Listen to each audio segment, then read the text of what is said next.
새벽에 해주신 말씀은 마태복음 22장입니다. 마태복음 22장 15절부터 46절까지 마태복음 22장 15절부터 46절까지 자, 말씀 제목은요, 놀랍게 여겨 예수를 떠나니랍니다. 우리 주일날 봤죠? 예수께서 성전의 장사치들을 뒤엎고 맹인과 전원자를 고치시고, 그러자 성전의 주인 노릇하던 대제사장과 장로들, 종교 지도자들이 열받았죠. 네가 무슨 권위로 이런 일을 하는 거야? 막 따지잖아요. 그래서 예수께서 그들을 붙잡고 못가게 붙잡고서는 세 가지 이야기를 하시죠. 두 아들의 비유, 포도원 주인과 농부의 비유, 또 혼인잔치를 베푼 임금의 비유를 이야기하면서 너희가 장차받을 심판이 뭔지를 알려주십니다. 두려운 경고죠. 여러분, 그러나 사랑이에요. 그들을 포기할 수 없어서 지금이라도 제발 죄를 회개하고 돌아오라는, 이대로 가면 어떻게 된다는 걸 알려주시면서라도 지금이라도 돌아와, 그대로 가면 죽는 거야 라는 경고이자 그들을 포기하지 못하는 예수 그리스도의 위대한 사랑이었습니다. 이런 예수님의 뼈아픈 세 가지 이야기를 다 듣고 난 후에 그 종교 지도자들의 반응이 어떠한지가 오늘부터 나오는 건데요. 그 반응을 한번 봅시다. 22장 15절 말씀, 22장 15절 시작. 예, 바리새인들이 가서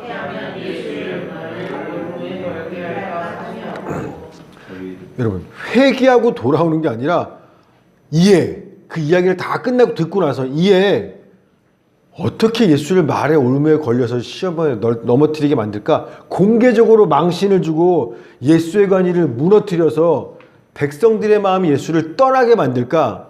저렇게 당당하게 못하게 만들까? 어떻게 그렇게 만들지? 그걸 회의했다라는 겁니다. 참 기가 막히죠. 그렇게 몇 번을 예수의 올무에 걸리려고 몇 번을 시험하는 줄 아십니까? 똑같이 3번이에요. 즉, 예수님은 끝까지 그들을 포기하지 못해서 3번을 한 얘기 또 하고 반복하듯이 이 종교 지도자들도 똑같아요. 끝까지 예수를 부인하고 대적하기 위해서 3번을 예수한테 시험하겠다고 반문하는 겁니다. 참 지독하게 악하죠. 자, 그 첫 번째, 예수를 시험하는 겁니다. 자, 22장 16, 17절 시작. 자기 제자들을 헤롯 당원들과 함께 예수께 보내어 말하되, 선생님이여, 우리가 아노니 당신은 참되시고 진리로 하나님의 도를 가르치시며 아무도 꺼리는 일이 없으시니 이는 사람을 외모로 보지 아니하심이니이다. 그러면 당신의 생각에는 어떠한지 우리에게 이르소서. 가이사에게 세금을 바치는 것이 옳으니까 옳지 아니니까 하니. 바리새인들이 자기 제자들과 함께 헤롯 당원을 같이 예수님께 보내서 가이사, 즉 로마 황제에게 세금 내는 게 옳은 겁니까? 옳지 않은 겁니까? 궁금한데 좀 얘기 좀 해주세요 라고 질문. 기가 막힌 전략입니다. 여러분, 당시 유대인들한테는요, 요 세금 문제, 로마의 세금 내는 문제 가지고 이게 정치와 종교가 엉켜있는 되게 민감한 문제였거든요. 여기서 만약에 예수께서 세금 내지 마 라고 얘기한다 그러면 정치적으로 로마에 반대한다는 뜻이거든요. 그래서 바리새인 종교 지도자들이 자기 제자들만 보내는 게 아니라 헤롯 당원도 같이 보낸 거예요.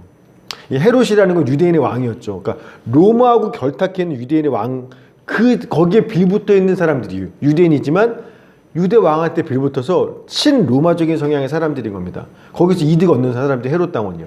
따라서 예수께서 로마 황제한테 세금 낼 필요 없어 라고 말하면 이 헤롯 당원들이 가만히 있을게요? 곧바로 로마에 신고하는 겁니다. 저 예수라는 작자가 로마에 세금 내지 말라 그랬어요. 로마의 반란군이에요 라고 제목 씌워서 감옥에 잡아갈 거잖아요. 그러니까 세금 내지 말라고 그러면 감옥 가는 겁니다. 로마에 끌려서. 자, 반대로 그러면 예수께서 그럼 로마 황제한테 세금 내지 마 라고 말한다. 세금을 내 라고 말한다면 이번엔 누구한테 걸리는 거냐면 유대인들의 심기를 건드리는 거예요. 종교적으로. 이 로마 황제한테 세금을 낸다는 건 무슨 뜻이냐면, 나쁘지 않은 내가 그 세금을 받는 로마 황제가 나는 당신에게 속해 있고 당신의 보호 아래 있습니다. 이걸 인정하니까 세금을 내는 거예요. 내는 순간 나는 로마 황제에 속해 있고 로마 황제의 보호를 받는다고 인정하는 겁니다. 그래서 당시 경건한 유대인들은요, 로마의 동전, 데나리온, 여기 황제 형상 새겨 있잖아요.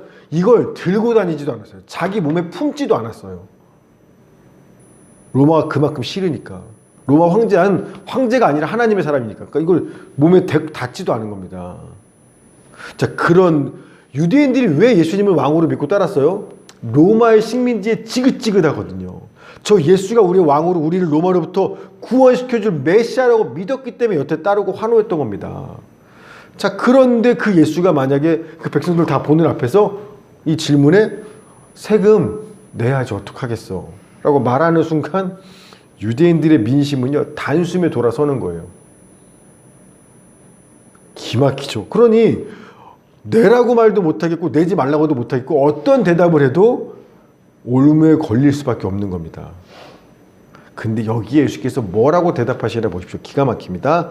18, 19, 20, 21절 21절까지요. 시작. 예수께서 그들의 악함을 아시고 이르시되 외식하는 자들아 어찌하여 나를 시험하느냐. 세금 낼 돈을 내게 보이라 하시니 데나리온 하나를 가져왔거늘 예수께서 말씀하시되 이 영상과 이 글이 누구의 것이냐. 이르되 가이사의 것이니이다. 이에 이르시되 그런즉 가이사의 것은 가이사에게 하나님의 것은 하나님께 바치라 하시니. 아멘. 야, 세금 낼 돈 갖고 와봐. 그러니까 데나리온 갔다 오겠죠. 거기 뭐가 있어? 로마 황제의 형상하고 글이 있는데요. 가이사의 것은 가이사한테 주고 하나님의 것은 하나님께 바쳐 라고 대답하시죠. 기가 막히죠. 이게 제가 성경을 읽으면서 예수님의 모습이 답답할 때가 많았어요. 아, 힘도 있으신데 좀 당당하게 하시지 왜 맨날 원수를 사랑하고 맨날 짓밟힐만 당하시는지 좀 안타까울 때가 있었거든요. 근데 예수님이 하신 것 중에 두 가지 통쾌한 장면이 있습니다. 저한테 그 상쾌함을 주는. 첫 번째 하나가 뭐냐면 오늘 이 장면 아니고요. 또 하나는 예수께서 예전에 현장에서 가늠한 여자를 유대인들이 붙잡고 와서 유대 율법에 의하면 돌로 쳐 죽이라고 했는데 예수님 생각 어떠합니까? 쳐 죽일까요? 말까요? 또 애매한 질문이죠. 시험이죠. 그때 예수께서 너희 중에 죄 없는 자가 먼저 돌로 쳐. 그 한마디로 다들 그냥 끽소리 못하고 돌 놓고 도망가게 하시죠. 통쾌하잖아요. 그런 통쾌함이 여기도 있는 겁니다. 예수는 딱 걸렸어. 무슨 대답을 해봐. 그런데 가이사의 것은 가이사에게 하나님의 것은 하나님에게 바치라. 통쾌하죠. 이게 원문으로 보면 단수가 아니라 복수예요. 즉 하나님의 것이 아니라 하나님의 것들. 그리고 바치라가 아포디돔이라고 해서 바치다, 드리다가 아니라 되돌려주다라는 뜻인 겁니다. 즉 하나님의 것들을 하나님께 되돌려드리라는 얘기입니다. 로마 동전, 세금, 황제한테 줘. 그러나 너희가 하나님의 것들이라고 믿는 거 있지. 뭐가 하나님의 것들이야? 전부 다였지. 그 모든 것들은 다 하나님의 것들이니까 하나님께 되돌려드려 라는 말입니다.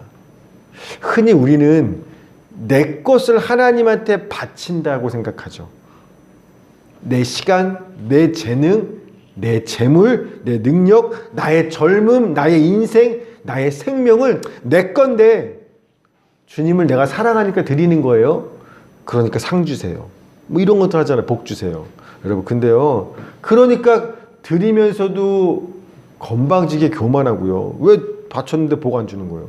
아니면 어떻게든 조금 드리고 싶어서 아깝고 억울할 때가 있죠. 여러분 그러나 항상 기억해야 할 건 뭐냐면 우리가 가진 모든 것들은 다 하나님의 것들이에요. 우리 거 아닌 겁니다. 따라서 우리가 내 재물, 전 재산을 다 드린다 할지라도 여러분의 젊음과 인생을 주님께 헌신한다 할지라도 심지어 기회를 주셔서 내가 내 생명을 그분께 드려야 되는 순교를 시간들을 제물로 나를 드린다 할지라도요. 처음부터 하나님 것들이었어요. 잠시 내가 빌려 쓰고 있던 거지. 따라서 되돌려 드리는 거니까 우리한테 아까운 것도 없고 그동안 내게 맡겨주신 거 오히려 감사하며 마땅히 드리는 게 맞다라는 겁니다. 아멘. 예수님의 이 기막힌 대답을 듣고요. 바리새인 우리도 와 기가 막히다 했잖아요. 바리새인들이 그 말 들을 때는요. 기가 막힌 정도가 아니라 깜짝 놀라는 겁니다. 자, 22장 22절 시작. 아멘. 자기네들이 이 질문을 얼마나 힘들게 준비했겠어요. 근데 한 방에 해결되는 거 보니까 기막힌 정도가 아니라 놀라는 건데, 그래서 놀랍게 여겨라는데 이 다우마조라는 말인데 이건 놀랍게 여기다 정도가 아니라 경탄하다, 감탄하다라는 뜻입니다. 여러분 주님의 그 말 딱 듣고 나서 와 경탄한 거예요, 감탄한 거예요. 어떻게 이런 말 하시지?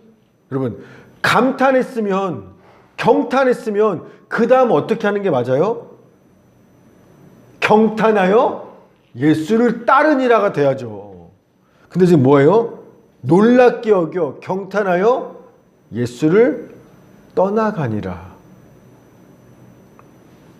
여러분 이게 무슨 말이냐면 마음에 진짜 감동한 거예요. 우와 은혜 받은 거예요. 그러면 예수를 따라가야 되는데 은혜 받았는데 이 악물고 억지로 의지적으로 그래도 안 믿어. 나 그래도 예수 인정하지 않을 거야. 난 그래도 예수가 메시아로 믿지 않을 거야. 악하게 버티는 거예요. 그러니까 끝까지 예수 믿지 않으려는 의지적인 악인 거예요. 감동했으면서도. 그러자 경탄하고 예수를 따르는 것이 아니라 뭐예요? 오히려 거꾸로 뱀이 하와르한테 시험했듯이, 마귀가 시험했듯이 똑같이 다 두 번째 또 예수를 시험에서 걸려 넘어뜨리려고 또 시험하러 달려듭니다. 참 어이가 없죠. 자, 22장 23절 시작. 부활이 없다는 사두개인들이 그날 예수께 와서 물어 이르되, 바로 그날 또 오면서 또 질문하는 거예요. 또 시험하는 겁니다. 뱀이 정말 하나님이 선악과 먹지 말라 그랬어? 질문하듯이 또 시험하는 겁니다. 그럼 여기 사두개인들이 이번에는 왔는데, 이 사두개인이란 누구냐면 제사장 가문을 중심으로 하는 유대 귀족층들이에요. 종교 지도자 그룹입니다. 그래서 이들은요, 성경 중에 우리 구약이, 유대인들은 39권 구약 성경을 성경으로 믿어요. 사두개인들은요, 모세 오경만 하나님의 성경으로 믿어요. 창출, 레미, 신. 그래서 얘네들은요, 영혼, 천사, 부활, 이런 영적인 세계 믿지 않아요. 모세 오경에 그런 거 없잖아요.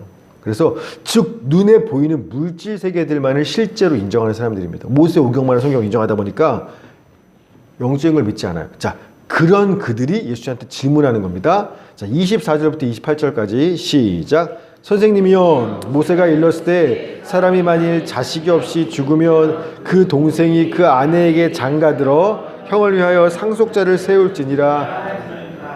우리 중에 7형제가 있었는데 장가들었다가 죽어 상속자가 없으므로 그 아내를 그 동생에게 물려주고 그 둘째와 셋째로 7째까지 그렇게 하다가 최후의 그 여자도 죽었나이다. 그런즉 그들이 다 그를 취하였으니 부활 때 7 중에 누구의 아내가 되리까? 아멘. 역시 모세오경, 자기네가 성경을 믿는 신명기 25장 5절 6절 이야기입니다. 이 수혼제도라는 모세의 법인데, 남자가 자식 없이 죽으면 그 동생이 형제가, 형이 된 형제가 형수와 결혼해서 자식을 낳는 거예요. 3가지 목적입니다. 이 법을 정하신 이유가, 첫 번째, 죽은 자의 그 이름을 보호하기 위해서. 두 번째, 그 죽은 사람한테 줬던 하나님이 준 그에게 준 기업, 땅이나 유산들을 계속 보존하기 위해서. 셋째, 그 여자가 과부로 남아서 빌어먹고 사는 형제, 이렇게 이 상황 되지 않게 보호하기 위해서. 그렇게 이 수원법 때문에 모세 율법대로 7형제가 죽고 또 결혼하고 형수가 이렇게 해서 다 죽었어요. 여자까지 마지막에. 그럼 만약에 부활이 있다고 한다면 부활할 때 그 여자는 누구 와이프로 부활하는 거예요? 라고 묻는 겁니다. 뭘 얘기하고 싶은 거냐면, 이 녀석들이, 그러니까 부활이라는 건 말이 안 되는 거잖아요. 이 법이 맞다 그러면 그럼 부활은 있어서는 안 되는 거잖아요. 누구 와이프는 불가능하니까, 일부일체되면. 그러니까 부활 없다는 얘기 하고 싶은 겁니다. 그러자 예수님이 대답하시는 거예요. 자, 29, 30절 시작. 예수께서 대답하여 이르시되 너희가 성경도 하나님의 능력도 알지 못하는 고로 오해하였도다. 부활 때에는 장가도 아니가고 시집도 아니가고 하늘에 있는 천사들과 같으니라. 아멘. 여러분, 장차 하나님이 새롭게 창조하실 새 나라가, 그 나라의 새로운 논리와 방식은 결코 너네가 이 땅에서 경험했던 그 나라와 똑같은 건 아니라는 거예요. 여러분, 세상을 창조하신 하나님이, 이 땅을 창조하신 하나님이 또 뭔가 새하늘 새 땅을 창조했다라면 지금 이 땅의 질서와 방식과 전혀 다른 새로운 것을 창조할 수도 있는 거잖아요. 그게 하나님의 능력이잖아요. 근데 이 사두개인들은 그 하나님의 능력을 인정하지 않는다는 겁니다. 얘네는 모세 오경만 인정하니까, 여러분, 죽은 사람을 부활시키고 다시 살리는 하나님의 능력이 어디에 나오냐면 구약에서 열왕기서에 나와요. 엘리야와 엘리사가 죽었던 과부들의 아들들을 살려내죠. 그건 성경이 아니잖아, 얘네 입장에서. 그러니까 바리새인들은요, 그 열왕기서 말씀 때문에 부활이 있다고 믿어요. 열왕기라든가 다니엘서를 보고. 그러나 사두개인들은 모세오경만 인정하니까 거기에 부활이 없다라는 겁니다. 죽은 사람 부활이. 그러니까 그런 거 없는 거예요. 즉 하나님께서 새로운 나라의 새 질서, 죽은 자들을 살릴 능력이 있다라는 것을 안 믿어요. 그러면서 자기네들은 성경적이라는 거 얘기하는 겁니다. 모세오경에 그런 말 없으니까. 자, 그러자 하나님께서, 예수님께서 너희가 성경이라고 믿는 모세오경에 부활이 있는데, 죽은 자가 살아난 게 있는데 라면서 너희의 성경도 모르고 하나님의 능력도 모르는 무지함을 깨우쳐 주시는 거예요. 자, 31절 32절 예수님의 대답입니다. 시작. 죽은 자의 부활을 논할진대 하나님이 너희에게 말씀하신 바 나는 아브라함의 하나님이요 이삭의 하나님이요 야곱의 하나님이로라 하신 것을 읽어보지 못하였느냐? 하나님은 죽은 자의 하나님이 아니요 살아있는 자의 하나님이시니라 하시니. 아멘. 나는 아브라함의 하나님, 이삭의 하나님, 야곱의 하나님이다. 너네 이 성경 안 읽어봤어? 이거 어디 나오는 거냐면 역시 모세오경에 나와요.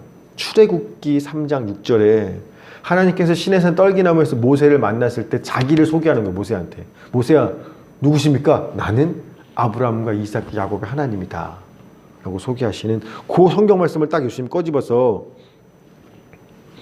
모세가 봤을 때 아브라함이나 이삭이나 야곱은 다 죽은 사람이었어요, 옛날에. 근데 하나님은 자기를 소개할 때 그들을 살아있는 사람으로 말씀하시면서 내 앞에서 지금 살아있는 모세, 아브라함과 이삭, 야곱의 나는 그 하나님이라고 이게 소개하셨다는 거예요. 즉 하나님 앞에서 그들은 죽은 사람이 아니라 여전히 살아있는 사람들이라는 겁니다.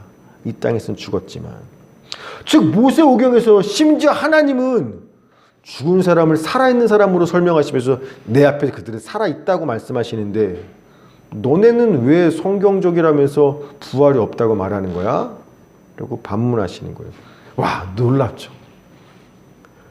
사두개인들이 입이 있지만 할 말이 없는 거예요. 그리고 예수님의 이 말씀을 듣고 그들도 역시나 놀랍니다. 자, 33절 시작. 무리가 듣고 그의 가르치심에 놀라더라. 아멘. 여기서 또 놀라죠. 여기서 놀라더라는요, 아까랑 다우마조랑 다른 단어예요. 에크플레소란 말인데 갑자기 충격받아서 정신을 잃고 깜짝 놀라다, 이런 놀라는, 진짜 놀라는 거예요. 충격받고 막 쓰러지고 기절하고 정신을 잃고 이런 놀라는 겁니다. 즉 자기들 나름대로 성경 잘 안다고 성경적이라고 맞다고 믿었었는데 생각지도 못해 예수님 대답에 깜짝 놀라는 거예요. 충격받은 거예요. 자, 그러고 나면 예수를 따라야 되는데 그렇지 않아요. 세 번째, 또 마귀처럼 예수를 시험하겠다고 달려듭니다. 이번에는요, 바리새인들 중에 한 율법사가 예수를 시험합니다. 자, 34절부터 36절 시작. 예수께서 사두개인들로 대답할 수 없게 하셨다함을 바리새인들이 듣고 모였는데 그 중에 한 율법사가 예수를 시험하여 묻되 선생님, 율법 중에서 어느 계명이 크니까?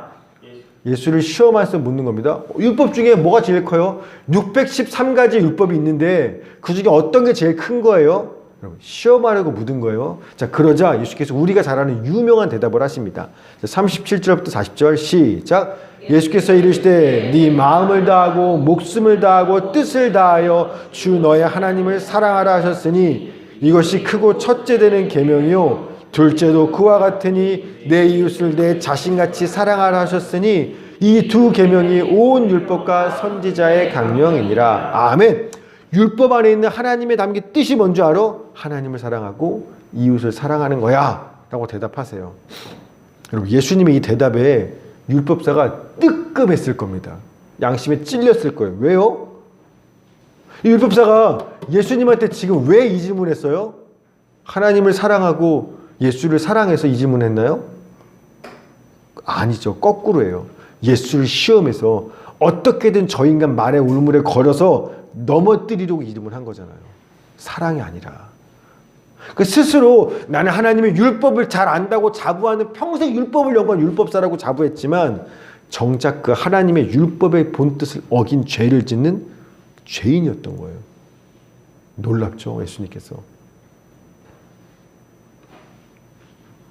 자, 지금까지는 예수님이 수비였어요. 공격해, 다 막을 테니까. 이제는요, 공격입니다. 예수님을 공격하세요. 바리새인들이 모여 있습니다. 아마 성전 어딘가 구석에서, 아마 솔로몬 행각일 거예요. 그 옆에 구석 어디에서 지들끼리 모여서, 와, 이번에도 못 이겼어. 저 인간 어떻게 잡아 걸리지? 예수를 어떻게, 또 뭐 어떻게 시험할까? 3번? 아니요, 3세번 것도 아닐 거예요. 4번째 뭘 시험할까 고민하고 있었을 겁니다. 근데 예수님께서 그 모여있는 바리새인들 찾아가세요. 전에 막 보냈던 제자들을, 이제 주님이 진짜 그들을 찾아가셔서 먼저 예수님께서 너네가 한번 대답해봐. 질문으로 하시는 겁니다. 자, 41절 42절 시작.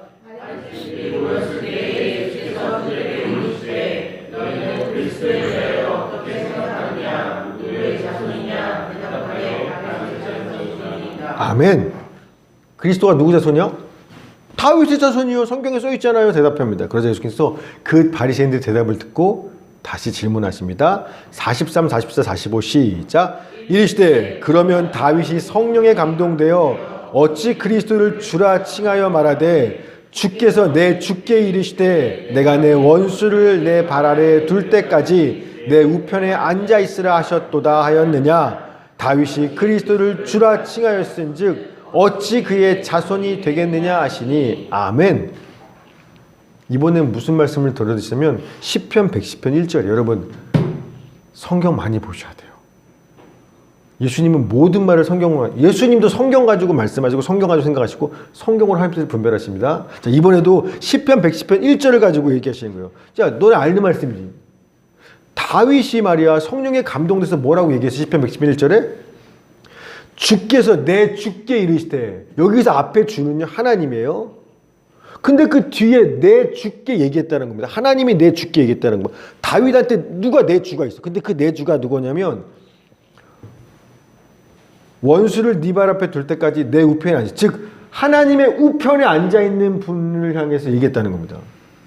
그 누구예요? 하나님 우편에 계신 분? 당연히 그리스도 메시아예요. 그러니까 다윗이 그리스도를 향해서 내 주라고 얘기한 겁니다. 너는 아는 말씀이잖아.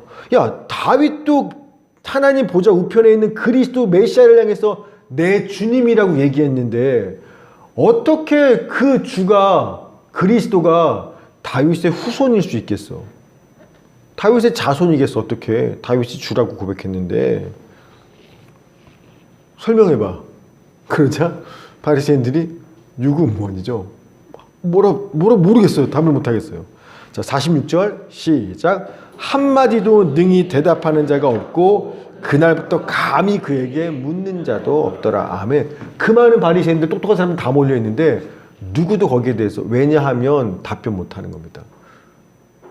그 후로는요 감히 예수님한테 더 이상 그를 시험하거나 질문할 아무 엄두도 내지 못하는 상황이 되는 겁니다. 그리고 당시 성경과 율법에 대해 최고 전문가라고 자부하던 바리새인, 사두개인, 서기관, 율법사 등 유대 종교 지도자들이 어떻게 하면 예수를 말에 걸릴까 고민해서 정치적이고 종교적이고 신학적인 모든 분야의 질문들로 3번이나 시험했지만 어때요? 결과가 오히려 예수의 대답을 매 시험할 때마다 어때요?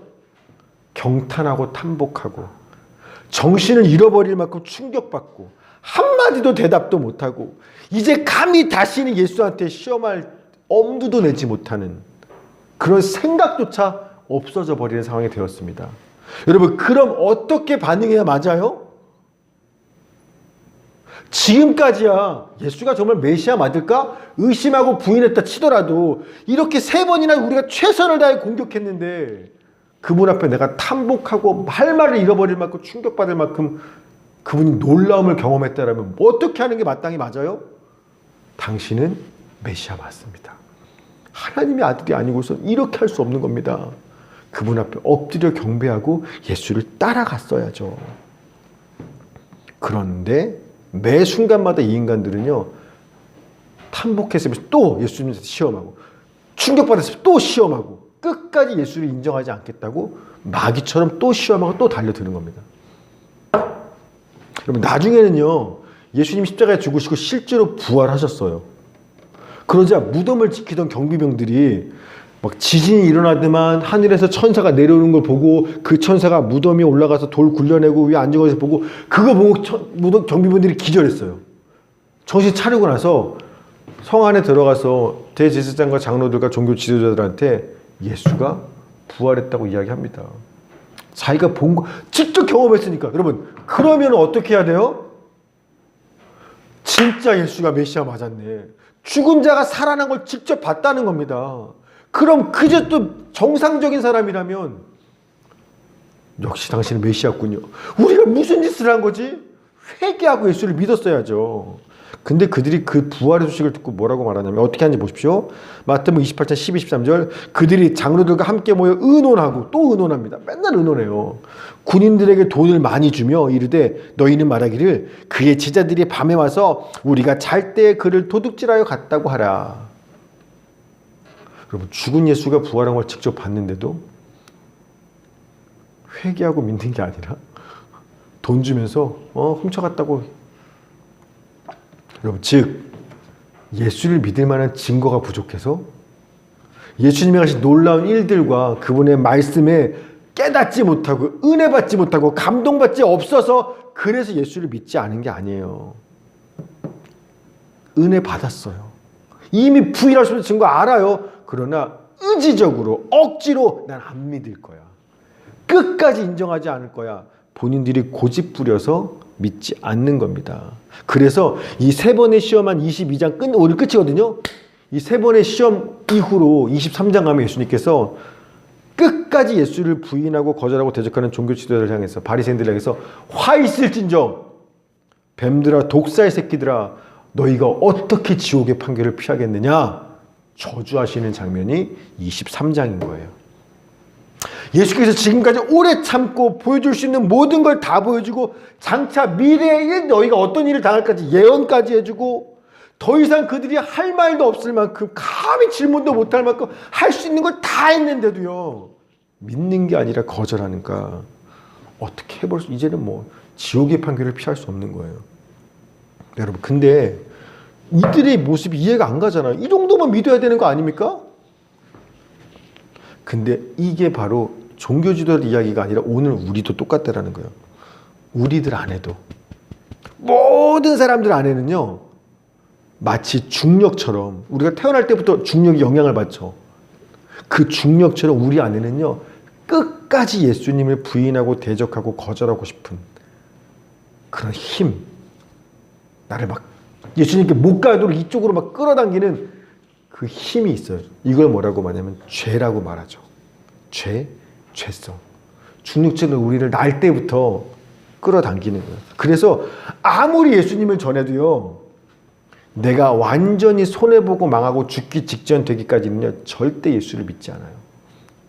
저희 장모님, 제가 막 전엔 그래서 제가 진짜 얘기했어요. 장모님께 너무 아파하실 때 어머니 제발 예수 믿으시라고요. 아니 그렇게 아프신데 의사 말은 다 듣고 믿으시면서 자기 돈 내고 그렇게 다 하시면서 아니 예수 믿는 거 어머니 손해볼 거 없잖아요. 돈 달라고 그랬어요? 뭐 하시는 거 없어요. 그냥 믿으면 된다니까요. 일단 믿어보시니까 손해 안 할 거 없으니까 근데 안 믿으셔. 이해가 안 되는 거예요. 돈 내는 것도 아닌데 근데 예수를 주인으로 인정하지 않겠다는 겁니다. 사는 게 힘들다 고통스럽다는 그 사람들한테 얘기해요. 예수 그리스도 외에는 답이 없어요. 예수 믿으세요. 그러면 그 문제로부터 해결받을 수 있어요. 자유할 수 있어요. 근데 안 믿어요.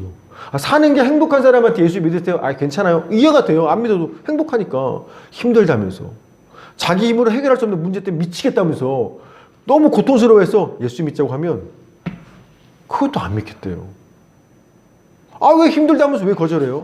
여러분, 왜냐하면 선악과 따먹은 아담의 후손들, 모든 인간들 우리 안에는요, 예수님을 끝까지 믿지 않고 부인하고 거절하고 멀어지려는 중력 같은 죄성이 있기 때문에 그래요. 우리 힘으로는요, 이 중력을 거스를 수가 없어요. 예수를 벗어나고 믿지 않으려는. 따라서 우리가 아무리 말을 잘해도요, 저 사람 예수 안 믿어요. 말로 설득해서 그 중력을 거슬러 믿게 할 수는 없는 겁니다. 여러분, 중력을 벗어나는 길이 하나 있죠. 어떻게 하면 돼요? 육신의 중력? 우주로 나가면 돼요. 누군가 나를 우주선에 억지로 태워서 지구 이 중력 바깥으로 끄집어내면, 우주로 공간으로 딱 떠내면 어때요? 붕, 무중력, 더 이상 중력에 영향받지 않죠. 똑같아요. 우리가 죄성에서부터 벗어날 수 있는 길은 우리한테는 없어요. 누군가 우리 밖에서 이 죄성으로부터 죄의 중력도 우리를 확 끄집어내 주지 않으면 우리는 예수 믿고 구원받는 그 선택을 할 수가 없는 겁니다.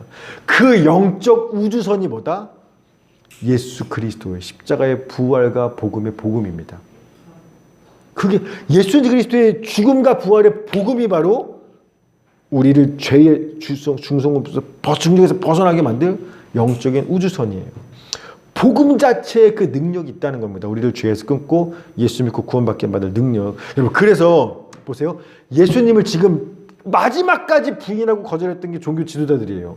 이 제사장들, 장로들 절대 안 믿었어요. 끝까지. 자, 그런데 예수님 살아생전에 그렇게 안 믿던 사람들이 예수님이 죽으시고 부활하신 후에 그 죽음과 부활의 십자가의 복음을, 하나님의 말씀을 전하자. 그때는요, 이 사람들이 예수를 믿어요.